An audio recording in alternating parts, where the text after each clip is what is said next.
রাগ করলা, বল বিসমিল্লাহ, বল সুবহানাল্লাহ। আরেকবার কস সুবহানাল্লাহ। রাগ করলি?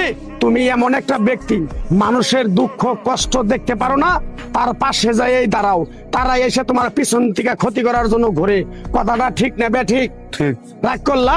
মাআযাল্লাহ, এটা মুসলিম সমাজের জন্য এর চেয়ে বড় লজ্জাস্কর বিষয় আর হতে পারে না।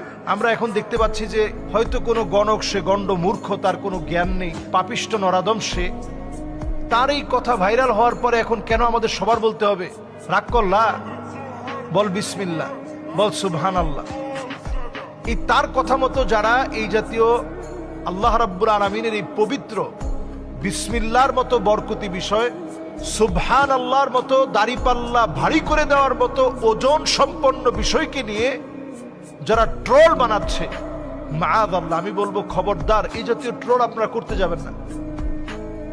একজন গণকের কাছে স্বাভাবিকভাবেই যদি আপনি যান, গমন করেন, নবী আলাইহিস সালাতু ওয়াস সালাম বলছেন, মান আতা কাহিনান আও আররাফান ফাসাদ্দাকাহু বিমা ইয়াকুল ফাকাদ কাফারা বিমা উনজিলা আলা মুহাম্মদ সাল্লাল্লাহু আলাইহি ওয়াসাল্লাম।